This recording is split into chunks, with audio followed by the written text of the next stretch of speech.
हज़रत नूह अला नबीना अलैहिस्सलातु वस्सलाम का आपका असल नाम नूह नहीं है, आपका असल नाम अब्दुल गफ्फार है, या इसी तरह आपका एक नाम लश्कर भी था।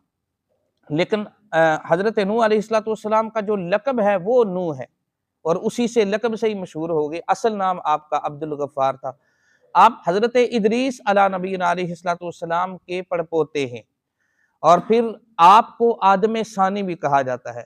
आदम सानी का मतलब क्या, कि जब हज़रत नूह अलैहिस्सलातु वस्सलाम 900 साल से ज़ायद अरसा तक जिंदा रहे और कौम को बुलाते रहे, कौम को डर सुनाते रहे, लेकिन आपकी कौम में जब अजाब आया और तूफान आया, तूफान नूह, अल्लाह तबारक व तआला ने हज़रत नूह अलैहिस्सलातु वस्सलाम को पैगाम भेजा कि कश्ती तैयार करो। आपने कश्ती तैयार की, बहुत अरसा तक कश्ती तैयार होती रही, और फिर जब वो लोग देखते रहे कि और पूछते कि ए नूह अलैहिस्सलातु वस्सलाम क्या कर रहे हैं, तो उन आप फरमाते कि मैं एक कश्ती तैयार कर रहा हूँ कि अनकरीब अल्लाह का अजाब आने वाला है और तुम सारे गर्क हो जाओगे और वही बचेंगे जो इस कश्ती के ऊपर सवार होंगे। तो वो लोग भी इसके ऊपर भी वो लोग मजाक उड़ाया करते थे कि और फिर कहा करते थे कि ए नूह अलैहि, थोड़े अरसे के बाद, यानी जब भी मुलाकात हो तो तंजिया तौर पर कहते नूह अलैहिस्सलातु वस्सलाम को, ए नूह अजाब नहीं आया तुम्हारा, कहाँ है वो अजाब, बुलाओ ना, अल्लाह ताला को उससे कहे कि वो अजाब लेकर आए।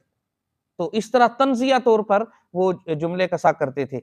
और फिर अल्लाह तबारक व तआला ने फिर वो वक्त लाया कि हज़रत नूह अलैहिस्सलातु वस्सलाम जब कश्ती तैयार हो गई, तो उसके बाद फिर जब तूफान आया और सारे लोग जो है वो उस तूफान के अंदर गर्क हो गए, लेकिन सिर्फ रिवायात में आता है चंद अफराद, बल्कि 40 का अदद आता है कि मर्द और ख़वातीन, इंसानों में सिर्फ 40 लोग आपके साथ कश्ती में सवार हुए, और जो कश्ती में सवार हुए वो बच के बाकी सारे गर्क हो गए।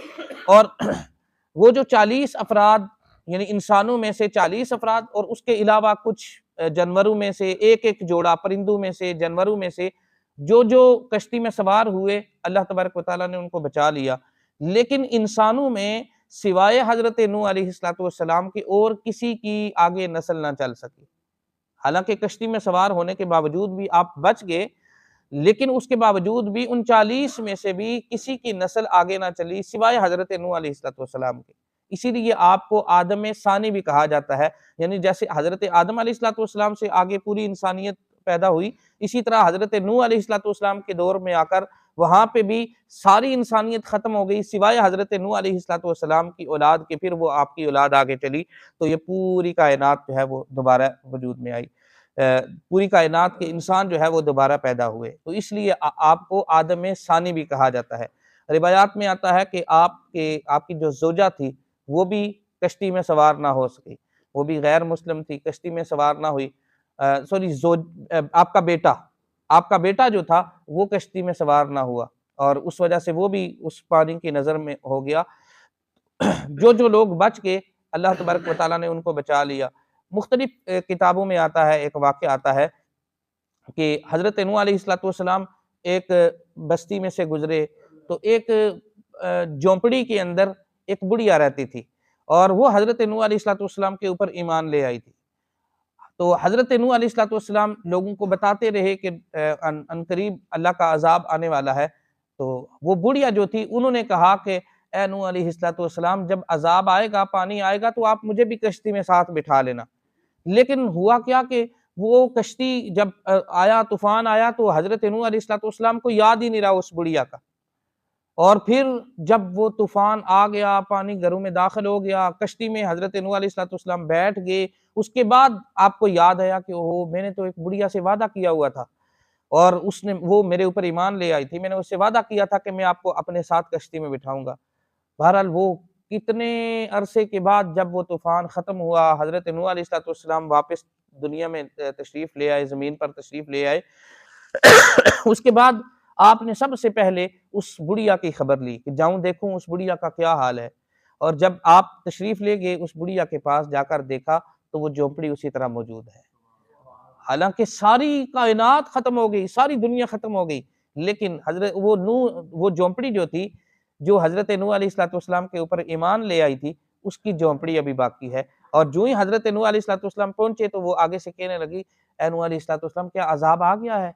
अब कश्ती के अंदर बैठने का वक्त आ गया है। आपने फरमाया अल्लाह की बंदी कश्ती क्या, अज़ाब आया, अज़ाब ख़त्म भी हो गया और आपको पता ही नहीं चला। वो कहती है वल्लाह मुझे बिल्कुल कोई पता नहीं कि यहाँ पे अज़ाब आया। तो गोया कि जो दिल से अल्लाह तबारक व तआला की वहदानियत का इकरार करता है तो उसको कोई शै तकलीफ नहीं पहुँचा सकती, नुकसान नहीं पहुँचा सकती। आखिरी आयात में अल्लाह तबारक व तआला ने इरशाद फरमाया, जब हज़रत नूह अलैहिस्सलाम ने उनको पैगाम दिया ना अल्लाह तआला की वहदानियत का, तो वो आगे से उन्होंने क्या कहा नऊज़ बिल्लाह, उस कौम के सरदार बोले बेशक हम तुम्हें खुली गुमराही में देखते हैं। नूह अलैहिस्सलाम को, ए नूह अलैहिस्सलाम हम आपको खुली गुमराही में देखते हैं, हम नहीं समझते कि आप कोई जो है वो अक्लमंदी की बात कर रहे हैं। आगे से हज़रत नूह अलैहिस्सलाम ने क्या जवाब दिया और बड़े तहम्मुलाना मिजाज के अंदर नरमी के साथ आगे से जवाब दिया, फरमाया ए मेरी कौम मुझ में कोई गुमराही नहीं है, लेकिन मैं तो रब ताला का रसूल बनाकर भेजा हूँ। हालांकि मेरे जैसा कोई बंदा होता और मुझे कोई अगर थोड़ी सी बदतमीजी करता तो मैं कहता मैं इमाम मस्जिद हूँ, मेरे साथ ये रवैया। लेकिन क्या अल्लाह के नबी जितने भी अंबिया इकराम तशरीफ लाए, उन्होंने अगर पैगाम पहुंचाया, हक का पैगाम पहुंचाया तो नरमी के साथ। इसलिए एक मुबल्लिग के लिए ये भी जरूरी है कि वो नरमी का मुजाहरा करे। और फिर इसी वजह से अंबिया इकराम अलैहिस्सलाम की सुन्नत है कि वो, क्योंकि ये तरीका ही ऐसा है, ये इमामत का जो मनसब है, ये मनसब ही ऐसा है कि लोगों ने अंबिया इकराम अलैहिस्सलाम को नहीं छोड़ा तो हम क्या से हैं। ठीक है, अंबिया इकराम अलैहिस्सलाम जो अल्लाह के रसूल बनाकर तशरीफ लाए, लोगों ने उनको आगे से ठुकरा दिया, उनके हवाले से बातें की, तो एक इमाम मस्जिद की क्या हैसियत है अंबिया इकराम के आगे। तो लिहाजा ये अक्सर आप सुनते रहते हैं फलां मस्जिद के इमाम के साथ ये हो गया, फलां के साथ ये हो गया, फलां के साथ।